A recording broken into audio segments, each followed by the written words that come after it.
I never expected to find my own mother plotting against me in our family home.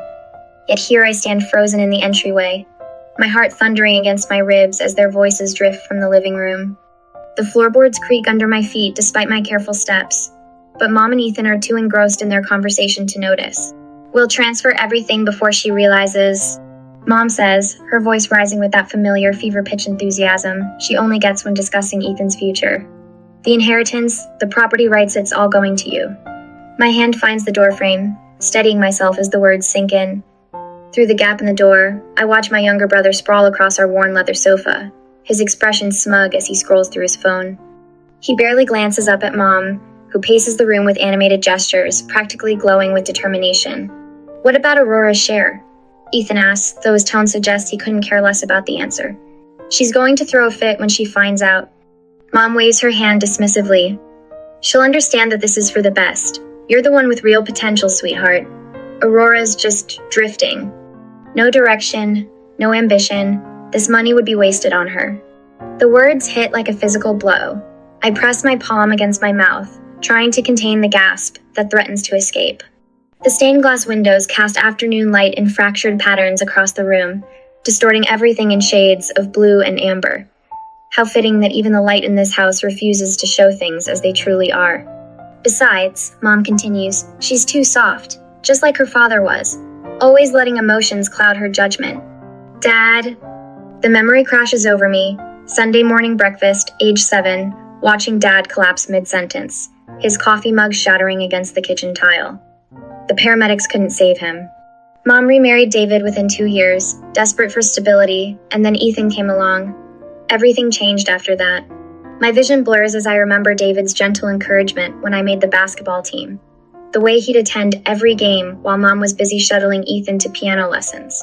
You've got fire in you, kiddo, David would say. Don't let anyone dim that light. But David's gone now too, and Mom's obsession with Ethan has reached new heights. When are you planning to tell her? Ethan asks, finally setting his phone aside. After everything's settled, Mom replies, it'll be easier that way. Clean and simple. I step into the doorway, unable to contain myself any longer. Why wait? I'm right here. Mom whirls around, her face draining of color. Her mouth opens and closes like a fish gasping for air, the shock of being caught rendering her momentarily speechless. Ethan sits up straighter, his smugness morphing into a dismissive scoff that makes my blood boil. Aurora! Mom's voice shifts into that sickly sweet tone she uses when she's been caught in something unpleasant. We didn't hear you come in, sweetheart. How long have you? Long enough. My voice comes out steadier than I feel, stronger than all the times I've swallowed my hurt before. Long enough to hear you planning to steal my inheritance. That's not. Mom starts, but I cut her off. Don't. The word comes out sharp enough to make her flinch. Don't you dare try to justify this. Ethan stands crossing his arms. Come on, sis. You heard Mom. This is about putting the money where it'll do the most good. You're too emotional to. To what? I step further into the room, my hands trembling but my voice growing stronger with each word. This isn't just about money anymore, it's about every dance recital Mom missed, every achievement dismissed, every time I was made to feel less than. To deserve my fair share, to be treated like an actual member of this family. Mom moves toward me, her hands outstretched in that placating gesture I've grown to hate. Aurora, please try to understand. We're only thinking about what's best for everyone. I back away from her reach, and suddenly I'm alone in the doorway. The space between us charged with decades of hurt and betrayal. Tears burn in my eyes, but there's something else there too, a fire I've kept banked for far too long. My hands clench at my sides as I face the two people who should have loved me best, who instead made an art of making me feel small. The afternoon light streams through the stained glass, painting shadows across the floor between us. In the silence, I can hear the echo of every lie, every manipulation, every moment I doubted my own worth. David's words ring in my ears. Don't let anyone dim that light. 20 years of trying to earn their love. 20 years of watching Ethan get every advantage while I fought for scraps of attention. 20 years of making myself smaller, quieter, less demanding. And for what? To stand here now and discover that even my inheritance, my last connection to Dad, is being stripped away. I lift my chin, meeting Mom's gaze. The weight of this moment presses down on me like a physical thing. I stand at the threshold of a decision that will change everything, stay and fight for what's mine, or walk away and finally free myself from their toxic grip. They're waiting for me to break, to cry, to give in like I always have before. But something has shifted inside me, crystallized by the raw truth of their betrayal laid bare before me. The question isn't whether to fight or walk away. The question is, am I finally ready to shatter every chain they've wrapped around my heart? The old desk drawer groans as I pull it open, sending dust motes dancing in the study's dim evening light. My hands shake as I reach for the hidden compartment David showed me years ago, a secret space behind the bottom drawer, where he kept his most precious documents. You never know when you'll need a safe place, he'd said with that gentle smile of his. How right he was. The family photo that guards the compartment's entrance has faded, the edges curling inward like withered leaves. Behind it, my fingers brush against something stiff, an envelope, heavy with the weight of secrets. The family crest gleams dully in the fading light, embossed in gold that's lost its luster. My throat tightens as I unfold the document inside. Legal jargon sprawls across the page in precise lines, but certain phrases leap out like accusations. Sole beneficiary, transfer of assets, Ethan James Rivera. The lawyer's signature and notary stamp stare back at me, transforming suspicion into crushing certainty. Mom didn't just plan to steal my inheritance, Shesh already has. Memories assault me as I sink into David's old leather chair. Mom's dismissive laugh when I made the debate team. The way she'd zone out whenever I spoke about my dreams, her attention snapping back only when Ethan entered the room. His piano recitals commanding her complete devotion while my basketball games played to empty bleachers except for David. Always David, cheering loud enough to fill the whole gym. The sound of the front door opening jolts me from my spiral. Voices drift up from downstairs, Mom's syrupy sweet tone mingling with the higher pitch of Crystal, Ethan's girlfriend. She moved in last month, bringing nothing but designer bags and demands. Aurora? Mom calls out. Is that you up there? I shove the will back into its envelope, my fingers trembling as I return it to its hiding place. Just grabbing something from the study, I call back, proud of how steady my voice sounds despite the storm raging inside me. Well, come down and join us for dinner. Crystal's made her famous pasta, famous for being store-bought and reheated, maybe. But I paste on a smile as I descend the stairs, the weight of my discovery pressing against my chest like a stone. They're arranged around the dining room table like a twisted Norman Rockwell painting. Mom at the head, beaming at Ethan, who sprawls in his chair with the entitled ease of someone who's never had to fight for anything. Crystal sits beside him, tapping away at her phone, her contribution to family dinner a jar of sauce barely heated through.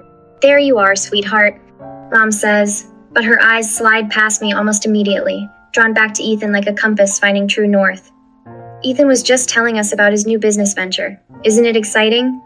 I take my usual seat, the chair slightly wobbly, the one David always meant to fix. What venture is that? Real estate development, Ethan says with a smirk. Starting with this place, actually. Once everything's transferred over, I'm thinking of converting it into luxury condos. The pasta turns to ash in my mouth. This is our family home. Times change, sis. Gotta think about the future. He reaches for Crystal's hand, his smile sharp enough to cut. Our future. I think of David's study upstairs, of the hidden will that proves how long this betrayal has been in motion. My hands clench under the table as Mom launches into an enthusiastic discussion of floor plans and property values. Like the memories we built here mean nothing. But they do mean something. To me, to David's memory. I need to make a few calls, I say, standing abruptly. My chair scrapes against the hardwood David's handiwork, the floors he refinished himself one summer while teaching me how to sand with the grain. But you've hardly touched your dinner, Mom protests, that artificial concern coating her words like cheap syrup. Lost my appetite. I head for the stairs, my steps quickening as I pull out my phone. There are people who need to know about this dad's old law partner, my high school basketball coach, who's now a real estate attorney, the friends who've watched Mom's favoritism play out over the years. Behind me, I hear Crystal's staged whisper. She's so dramatic. No wonder you never included her in the planning. Their laughter follows me up the stairs, but it doesn't wound like it used to. Instead, it hardens something inside me resolve that's been building since I first overheard their plotting. In David's study, I close the door and lean against it, breathing in the lingering scent of his old leather chair and the sandalwood diffuser he loved. I won't let them erase you, I whisper to the empty room. I won't let them erase either of us. I open my contacts list and start making calls. Coach Martinez answers on the second ring, her voice as steady and reassuring as when she used to talk me through pregame jitters. Miss Patterson, Dad's old law partner, listens in silence as I explain what I've found, then offers to meet first thing tomorrow. My best friend Sarah, who witnessed countless incidents of Mom's favoritism, promises to help me document everything. With each call, my network grows stronger. These people saw the truth all along saw me when my own family refused to. The next morning, I march into the kitchen where Mom sits alone with her coffee, clutching the will in my trembling hands. Her eyes widen when she sees the envelope, coffee cup freezing halfway to her lips. "We need to talk about this," I say, my voice steadier than my racing heart. "Where did you?" She sets down her cup with a sharp clink. "You had no right to go through private papers." "Private? Like the way you privately planned to cut me out of my inheritance? To give Ethan everything, including this house? You don't understand what's best for this family." Her voice hardens. "If you push this, Aurora, you'll regret it. Think about what you're risking your place here, your relationship with us." "My place?" I laugh, but there's no humor in it. My place has always been on the outside, watching you hand everything to Ethan on a silver platter. But not anymore. "I'm warning you," she says, rising from her chair. "Drop this now, or you'll find yourself completely cut off. No money, no family, nothing. Is that what you want?" I meet her gaze, feeling David's strength flowing through me. What I want is justice, and I'm not alone in this fight anymore. Her face pales as I turn to leave, but I catch something else in her expression too, flicker of fear. She knows I've found my voice, found my allies. What she doesn't know is that Mr. Patterson called back late last night with news that chills me even now. He's discovered evidence of more missing assets, a web of financial manipulation that goes far deeper than just the will. I climb the stairs to David's study, my sanctuary in this storm. Tomorrow, I'll show Mr. Patterson everything I've found. But tonight, I sit in David's chair and let myself feel the full weight of what's coming. The fight ahead will be brutal, but for the first time since I overheard Mom and Ethan's betrayal, I'm ready for it. Let them try to silence me now. I've got fire in me, just like David always said, and it's time to let it burn. The Metropolitan Convention Center blazes with chandeliers and self-importance as I slip through the crowd, a ghost at my own family's gala. Mom stands at the podium in her tailored Chanel suit, commanding the room with practiced ease. My stomach churns as her words drift across the sea of cocktail dresses and designer suits. "The future of our legacy," she announces, her voice carrying that knife-edge sweetness I've grown to dread, "rests in capable hands. My son Ethan has demonstrated the kind of vision and leadership that will guide our family's interests into a new era." Ethan lounges in his chair on stage, thumb sliding across his phone screen even as the crowd applauds. The casual disrespect of it makes my jaw clench. He doesn't even have to pretend to care anymore. Michael Anderson from Channel 7 News Street eps forward with his microphone, right on cue. "Mrs. Rivera, there have been rumors of tension regarding the distribution of family assets. Can you address these concerns?" My fingers dig into my palm. Of course she planted this question. Mom never leaves anything to chance. Family transitions can be delicate. She meets my eyes across the room, her smile never wavering. But we must think of the greater good. Some members of the family lack the necessary focus to handle such responsibility. Better to concentrate resources where they'll be most effective. The crowd murmurs in agreement. I watch their heads nodding. These strangers so easily convinced that I'm the problem. That I'm the one who needs to be managed, contained, controlled. Ethan finally looks up from his phone. "Mom's always taught me that power comes with responsibility," he says, his voice carrying that practiced humility that makes my skin crawl. I take the family's legacy seriously. Unlike some people, I don't let emotions cloud my judgment. My father's words echo in my head. Asterisk. "You've got fire in you, kiddo. Don't let anyone dim that light." Asterisk. The memory carries me through the convention center's marble halls and into the community center across town. Here, away from the glitter and pretense, real people gather to discuss neighborhood revitalization. The fluorescent lights cast harsh shadows, but there's more honesty in this worn linoleum than in all of Mom's crystal chandeliers. Mom's already commandeered the town hall meeting, of course.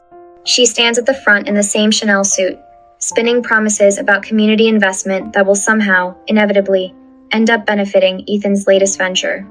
"The Rivera family has always believed in giving back," she's saying, and something inside me finally snaps. Is that what you call it? My voice cuts through the room, stronger than I knew it could be. Heads turn, conversations halt, and Mom's perfectly composed mask slips for just a fraction of a second. Aurora, dear, she starts, but I'm already moving toward the front of the room. Giving back? My laugh sounds foreign to my own ears. Let's talk about taking. Let's talk about how you've taken every opportunity, every advantage, every scrap of support, and funneled it all to Ethan. Let's talk about how you've spent years convincing every, including me, that I'm not worth investing in. This isn't the time or place.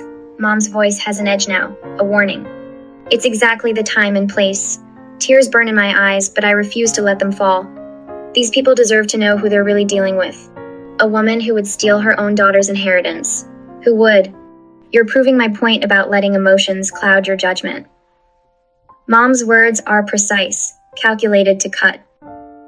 But this time, they don't land. This time, I feel the years of pain and self-doubt transforming into something else, something with teeth. My emotions aren't clouding anything, I say, my voice steady despite the thunder of my heart. They're finally letting me see clearly. You can't gaslight me anymore, Mom. You can't make me doubt myself. Not when I have proof of what you're planning. The room has gone completely still.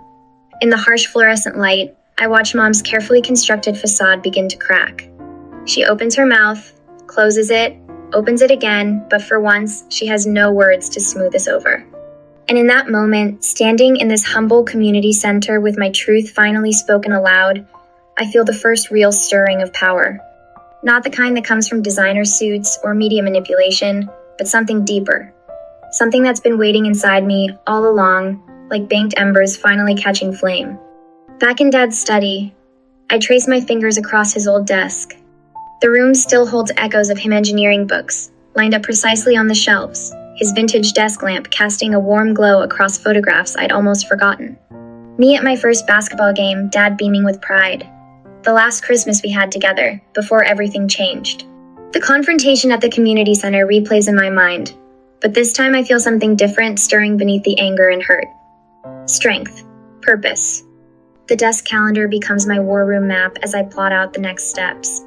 Legal research, financial audits, outreach to old alleys, each item carefully noted and cross-referenced. My hands don't shake anymore as I draft emails to Dad's former colleagues, people who've watched me grow up and might remember a different version of our family history. The old family photos spread across the desk aren't just memories now, they're evidence.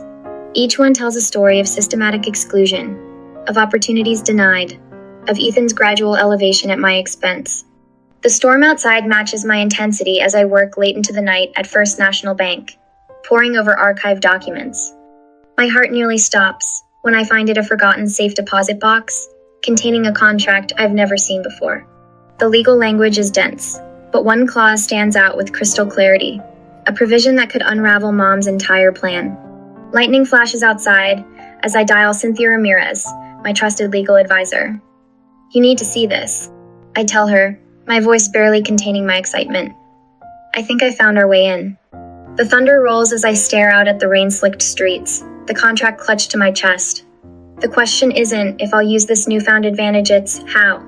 And for the first time since this battle began, I feel the odds shifting in my favor.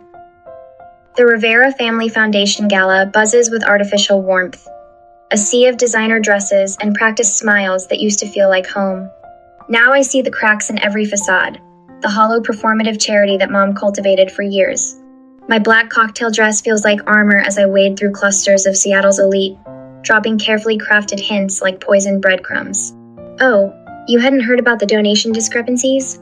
I keep my voice low, intimate, as I lean closer to Margaret Chen, chair of 3 different charity boards.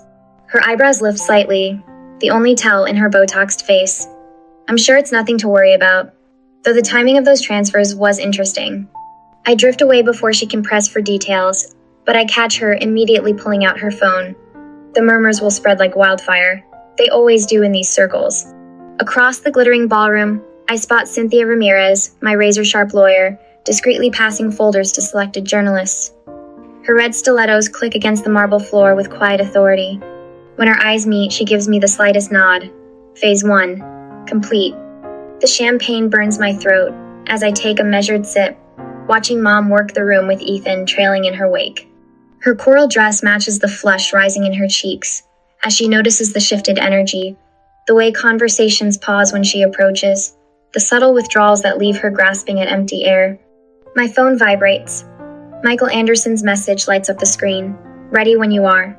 I check my watch. 20 minutes until his speech. Already I can see Mom's carefully constructed world beginning to fray at the edges. Ethan's face is glued to his phone, no doubt watching the first wave of social media posts questioning his suspiciously padded resume and the foundation's murky finances. Aurora. The voice behind me belongs to Professor Caldwell, my old mentor from UW. His weathered face holds a mixture of concern and determination. Are you sure about this? I think of the forged documents hidden in my clutch, the years of systematic financial abuse disguised as maternal concern. They left me no choice. The microphone squeals with feedback as Michael takes the stage. Mom's head snaps up, her smile faltering as she realizes this isn't the usual fawning introduction she's grown accustomed to. I lean against a marble pillar, steadying myself for what comes next. Good evening, everyone. Michael's voice carries clear and strong.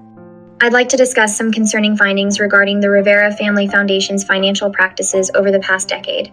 The room goes still. I watch Mom's face drain of color as Michael methodically lists off every manipulation, every fraudulent transfer, every instance of financial abuse she thought she'd buried. Ethan's phone slips from his trembling fingers, clattering against his champagne glass. This is outrageous!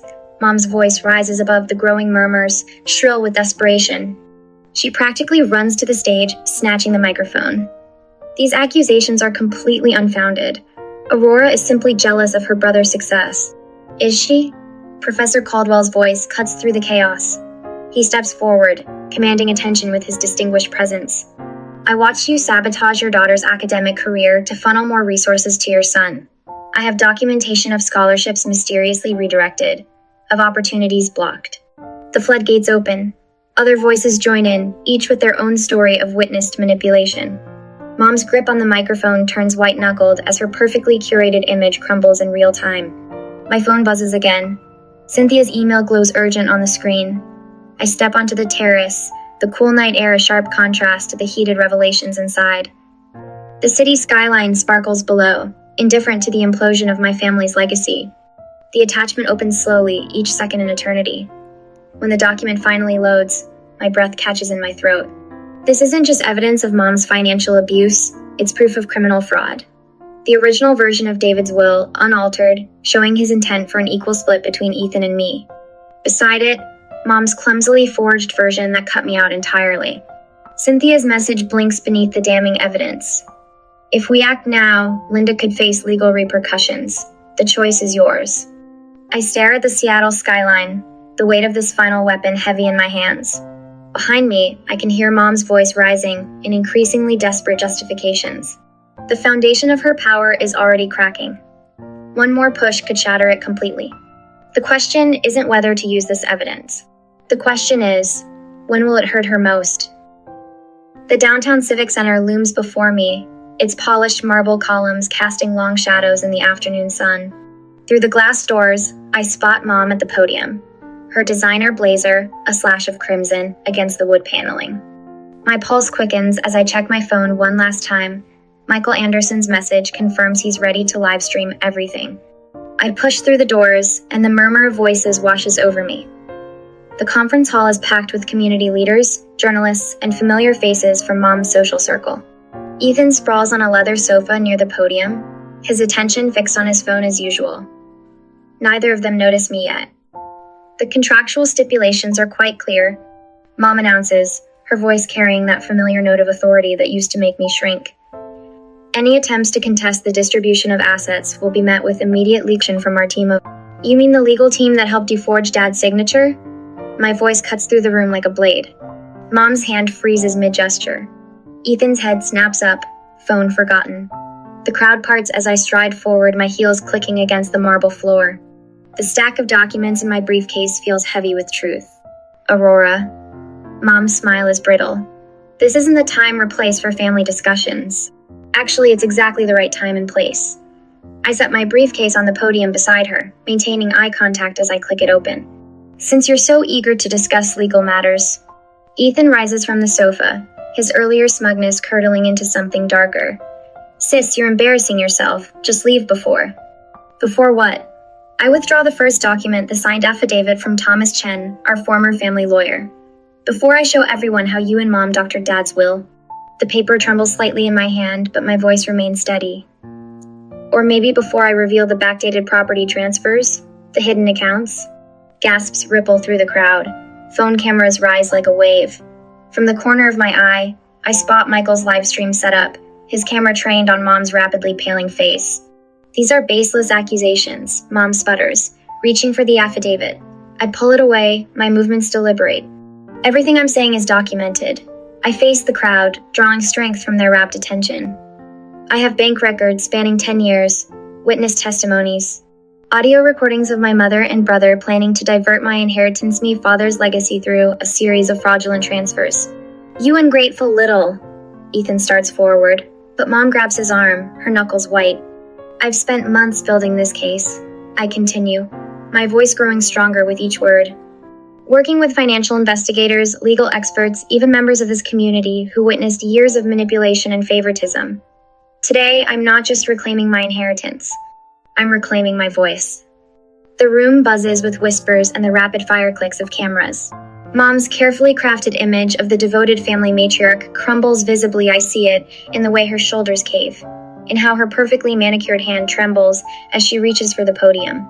"Aurora, please," she whispers, but the microphone catches it anyway. "We can discuss this privately, as a family." Family? The word tastes bitter. Was it family when you told Ethan I was too emotional, too soft to handle my own inheritance? Was it family when you planned to strip away everything Dad left me while I stood in the doorway, listening to you plot against me? Tears burn in my eyes, but I refuse to let them fall. Not here. Not now. The stained glass windows of the conference hall cast fractured light across the floor between us, so similar to that day in our living room. But this time, I'm not frozen in shock. This time, I'm not backing down. "Miss Rivera," Michael Anderson steps forward, his camera still rolling. "Would you be willing to share more details about these allegations?" I meet Mom's gaze one last time, seeing the desperation there, the silent plea to protect the family's reputation. For a moment, I'm 7 years old again, watching her sweep away the shards of Dad's coffee mug, erasing all evidence of that terrible morning. But I'm not that helpless child anymore. "Yes," I tell Michael, opening my briefcase wider. "I think it's time everyone knew the truth." In the front row, Cynthia Ramirez, my attorney, nods encouragingly. The documents we've gathered together over months of painstaking work lie before me, each page a brick in the wall of evidence we've built. As I begin to speak, I watch Mom and Ethan exchange glances, their empire of lies crumbling in real time. The truth, as they say, will set you free. But first, it burns. 2 weeks later, I stand in the Central District Court, my heart hammering against my ribs as Judge Marshall reviews the final pieces of evidence. Cynthia's presentation has been masterful, methodically dismantling every counter-argument Mom's lawyers attempted to construct. Given the overwhelming evidence presented, Judge Marshall's voice fills the courtroom. This court finds in favor of the plaintiff, Aurora Rivera. The attempted transfer of assets is hereby nullified, and all inherited properties are to be returned to their rightful owner immediately. The gallery erupts in muffled cheers. I exhale slowly, years of tension finally releasing from my shoulders. Mom sits rigid in her chair, her face a mask of disbelief. Ethan's already storming out the back door, his footsteps echoing through the courthouse. Outside, the afternoon sun bathes the courthouse steps in golden light. A crowd has gathered, friends, supporters, even some distant relatives who finally saw through Mom's manipulation. Their cheers wash over me as I step into the light. "Aurora!" Someone thrusts a microphone forward. "How does it feel to finally achieve justice?" I pause, considering my words carefully. This isn't just about justice for me. It's about standing up to toxic family dynamics that too many people suffer in silence. Sometimes the hardest battles are fought against the people who should love us most. As the crowd disperses, I catch a glimpse of movement in the shadowed alley beside the courthouse. Mom and Ethan huddled together, their heads bent close in whispered conversation. Their eyes track me with a familiar calculation that sends a chill down my spine. I turn away, squaring my shoulders as I descend the courthouse steps. Let them plot, let them scheme. I've already won the war they started, and whatever comes next, I'll face it standing tall. Sunlight streams through floor-to-ceiling windows, painting golden paths across bamboo floors. I breathe in the crisp morning air from my balcony, letting the steam from my coffee cup warm my face.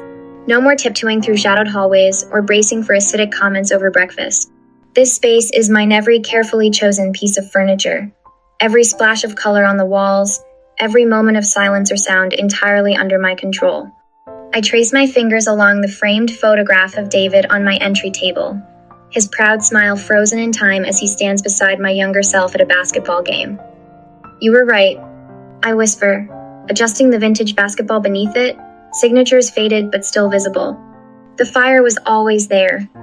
The morning light catches the crystal vase he gave me for my 16th birthday, sending rainbow prisms dancing across the walls. Each carefully chosen piece in my apartment tells a story of survival, of reclaiming what was mine.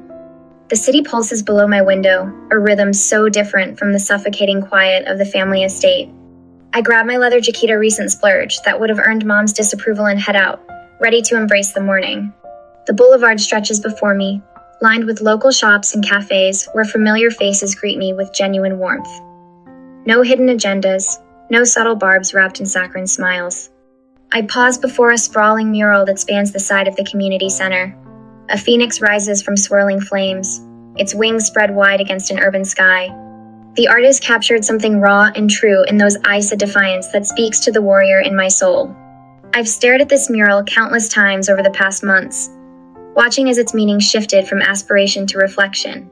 My fingers reach out to touch the rough brick, feeling the texture of transformation beneath my skin. Later, the community center hums with quiet energy as friends and chosen family gather in the warmth of string lights and honest laughter. Crystal chandeliers cast soft shadows across faces that have become more precious to me than blood ties ever were. Cynthia raises her glass, her attorney's precision softened by genuine affection. "To Aurora," she says, "who reminded us that strength isn't about who can hurt the most, but who can heal the strongest." Michael Anderson catches my eye from across the room, nodding slightly. The journalist who helped expose the truth now feels more like a brother than the one who shared my blood. "Your story," he says quietly when I join him. "It's helping others find their voice." He gestures to the small crowd gathered around, use each person here, representing a thread in the tapestry of support that helped me rebuild my life. As if summoned by his words, Jasmine appears at my elbow, her eyes bright with unshed tears. "Can we talk?" she asks, twisting her hands together. "It's about my mom. She breaks off, but I recognize the shadow in her expression, the way her shoulders curve inward like mine used to. I guide her to a quiet corner, our heads bent together in conspiracy. The fairy lights cast a protective glow around us as I share the wisdom born from my own battles. Start from the beginning, I tell her, my voice steady with the certainty of someone who's walked through fire and emerged stronger. I'm listening. In her trembling hands and wavering voice, I see my past self, and in my ability to help her, I see how far I've come. The setting sun paints the highway in shades of amber, and promise as I drive home, my restored 67 Mustang purring beneath me. A now hiring sign glows at the construction site where I've been consulting, its bold letters a beacon of opportunity. The last rays of daylight catch my rearview mirror, and for a moment I glimpse a fading billboard in the distance, the family estate looking more like a mausoleum than a home. Each mile marker triggers a memory, the breakfast that changed everything, the hidden documents, the final confrontation that shattered their control. Mom's face when she realized she'd lost her power over me. Ethan's stunned silence as his carefully constructed world of privilege crumbled. But these memories don't sting anymore. They're just chapters in a story I've survived, stepping stones that led me here. The road stretches ahead, endless with possibility. Something builds in my chest, not the old, familiar ache of betrayal, but something lighter, something that feels like freedom, like future, like flight. The engine roars as I accelerate, leaving the shadows of the past in my wake. What bold new heights await? The question hangs in the air like a challenge, like a promise, like a phoenix's first taste of open sky.